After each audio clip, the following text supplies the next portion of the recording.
It's March 18, 2003, and the San Jose Sharks, only 1 year removed from a division championship, languish at the cellar of the Pacific Division. President Greg Jameson decides he's had enough and makes arguably the most consequential decision in franchise history, canning the savvy Dean Lombardi and embarking on a search for a new identity for the team. The Sharks, claimed Jameson, need someone who could retool the team's identity and build them up from scratch into a legitimate, year-in year-out contender. 7 weeks later, Jameson finds his man in ex-captain Doug Wilson, a man who garners plenty of respect around the league, but has little in the way of experience. For a franchise in a non-traditional hockey market, this is as big of a move as it gets. Season ticket renewals have already plummeted for the following season, and a prolonged period of mediocrity might threaten the stability and viability of the franchise. The Sharks had just 2 winning seasons in the 13 years before his hire. They've only had 1 losing season in the 14 since. When Doug Wilson was hired, it was fair to say that the task facing the fresh-faced GM was nothing short of gargantuan. The team had been gutted at the deadline, with franchise icon Owen Nolan getting shipped out along with Marcus Ragnarsson, Brian Marchment, and a host of other players.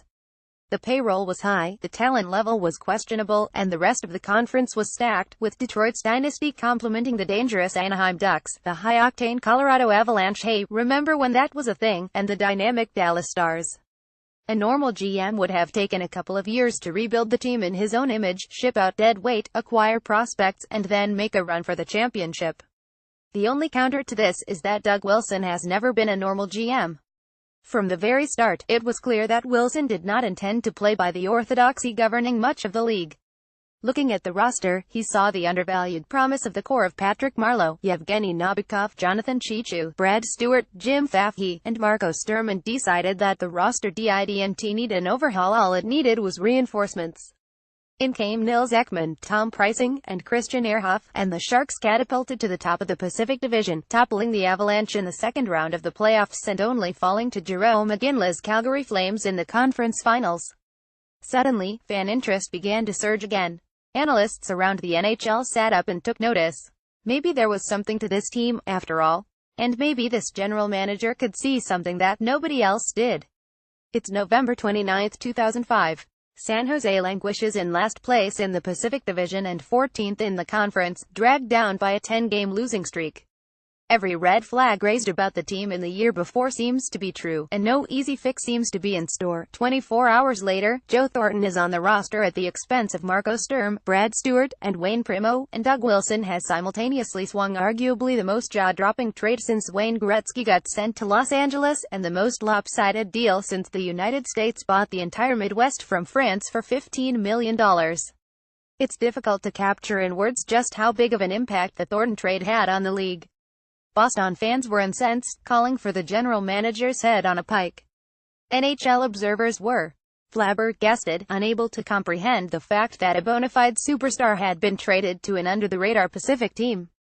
Sharks fans were dumbstruck, not knowing exactly what to think now that the full force of the league's attention was focused squarely on them for the first time in franchise history. And general managers were stunned, railing that they'd have offered far more for the NHL's biggest superstar if Mike O'Connell had merely asked. Of course, the key distinction is in the last phrase. If Mike O'Connell had merely asked. Some men see things as they were and ask why. I dream of things that never were and ask why not.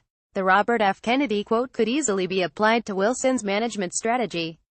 Never afraid to shoot for the moon, the Thornton trade was among the first signs of a pattern of thought that would typify the Sharks to this day. And it was that Wilson who became famous in GM circles as the league's biggest tire kicker, who was always ahead of the curve. He was always experimenting with things other managers either scoffed at or never dared to dream of pulling off. It would have been called unrealistic, except for the fact that he succeeded at it, often beyond anyone's wildest expectations. Wilson was constantly thinking outside the box and confounding every GM, fan, and analyst in the NHL. Sometimes, it was through using methods like the oft-frowned-upon offer sheet on Nicholas Hjalmarsson to compound Chicago's cap crunch, which let him swipe future Vezina finalist Antti Niemi in the resulting chaos. Other times, it was by going against the trend of acquiring deadline veterans and instead trying addition by subtraction, which allowed the Sharks to get better and younger by dealing away declining veterans like Douglas Murray and Ryan Clough at the 2013 deadline. Sometimes, it was through utilizing methods like the Sharks' own analytics system in RankNet at a time when most of the league derided advanced statistics. And then, of course, there were the trades. The trades. They usually weren't supposed to be possible. Superstars usually weren't supposed to be available, and even if they were, San Jose wasn't supposed to have the assets or cap space to get them. But you'll never be able to write a sentence about Doug Wilson without fitting in something about his knack for blockbuster deals, seldom matched by any other GM around the league. Armed with an uncanny knack of exploiting opportunities people didn't even know existed thanks, in part, to his incessant tire kicking, Wilson quickly built the Sharks into a team whose roster resembled a star-studded Who's Who encyclopedia, with an entire Team Canada forward unit materializing on one line. He had an intuitive understanding that went unrecognized by many that the team obtaining the best player in the deal usually won, scraps and fringe pieces be damned. Deals for Danny Heatley, Dan Boyle, and Brent Burns highlighted the successes of this approach while simultaneously preventing San Jose from being tied down to the Brad Richards-esque contracts that hamstrung organizations for over a decade. At the time, Wilson came in for some criticism for not pursuing free agents more heavily. 10 years down the line, when teams like Florida dealt prized prospect Lawson Crouse to the Coyotes just so that they could take Dave Bolland off their books, the merits of this approach became clear. Yet for all the wheeling and dealing, for all the rental acquisitions like Bill Guerra and Brian Campbell, for all the depth additions like Adam Bursch and Michal Handzus, San Jose was never quite able to get over the hump. While Wilson certainly couldn't be blamed for Milan Michalek's injury in 2006 or Joe Thornton's separated shoulder in 2011, 11 straight years of falling short did reveal a common denominator that the team was far too top-heavy and imbalanced to go on a deep run. If Wilson's trades were his best traits as a general manager, his depth and asset management were certainly his worst. Too many times, the Sharks-sized plugs like John Scott on the fourth line at the expense of useful roster players like Chris Tierney. Too many times, prospects like Nick Bonino got dealt for rentals like Travis Moan. And too many times, draft picks were tossed away with little to show for them in return. Finally, after years of being among the most successful teams in the league and after an 11-year span of winning more playoff games than anyone except Pittsburgh and Detroit, the Sharks gave out, collapsing in historic fashion against the Kings in 2014. That was the breaking point for Wilson's patience. After years of watching a carefully assembled team constantly be among the best in the NHL and yet still fall short, something snapped. It's difficult to imagine a playoff team in a more hopeless situation than San Jose after the infamous collapse. The team had their prospect pool depleted by Wilson's constant rental dealings, and while he had quietly rebuilt it with quality depth draft picks and signings, there was no clear blue-chip talent on the team that could pick up the slack and reverse the trend of falling short. Joe Thornton was on the wrong side of 35, Patrick Marleau on the wrong side of 30, and Joe Pavelski approaching 29. The team was too good and too anchored by no trade clauses to tear apart, yet clearly not deep enough to withstand injuries and make a deep run. The West, as John Wold famously put it, was an absolute gauntlet, with Chicago, Anaheim, and Los Angeles looking set to dominate for years to come. So Wilson went with the most bizarre approach possible. He did nothing. Well, that wasn't entirely true. He did release Dan Boyle and sign John Scott and Ty McGinn. And he did move Brent Burns back to defense after one of the most dominant seasons by a power forward in recent Sharks history. The resulting season was one of chaos, disharmony, and bewilderment, with infighting plaguing the front office and the team culture deteriorating further. If the numerous mistakes Wilson made as general manager, this season probably contained the biggest ones. Season ticket renewals dropped sharply, fan enthusiasm decreased, performance dipped, and the year was, essentially, lost. Chants of "Fire Wilson" rang out around SAP Center, and a notorious public spat with Joe Thornton cast a shadow over the entire organization. A season like that is enough to get most general managers fired. But most general managers don't have the track record of Doug Wilson, and so Hasso Plattner decided to give it one more shot. What followed was arguably the most stunning rebound in recent hockey history. Having Doug Wilson as a general manager can take you down a roller coaster ride of emotions.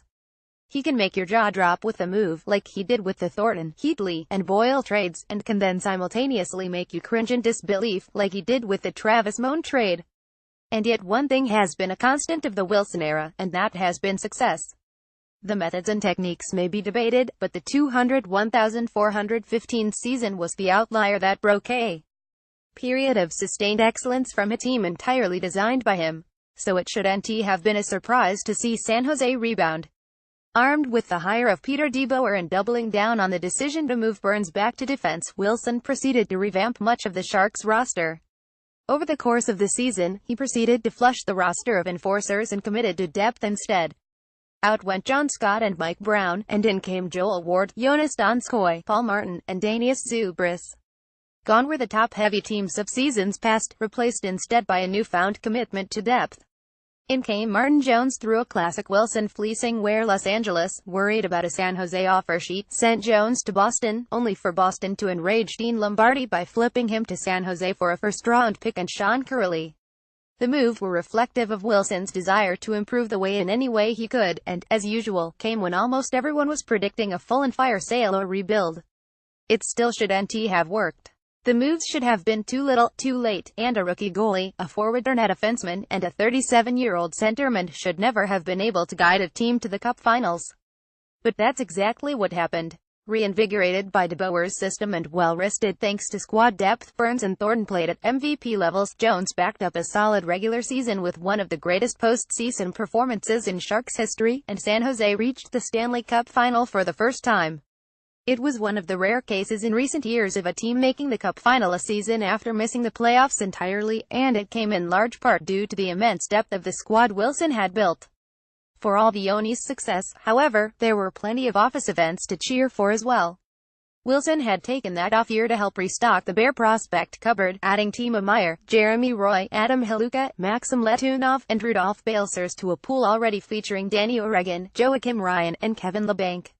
It was one of the most impressive jobs of rebuilding on the fly of late, especially given the immense amount of young talent in the prospect pool. Once again, the future held hope, an assertion that remained true despite a bruised and injured team's first-round loss to McDavid's Oilers in the following season. Of course, nobody saw it coming, and nobody could believe that this was actually happening.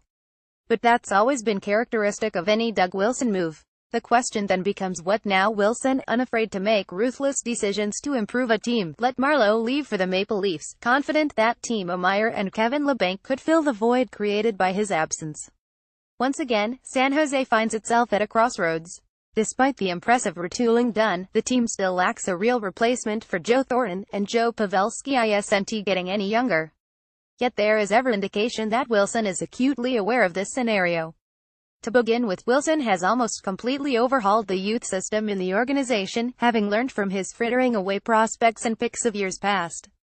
Kevin Labanc was goal-scoring champion and showed a great deal of promise in the NHL. Timo Meier was a shot generation machine and tore up the QMJHL.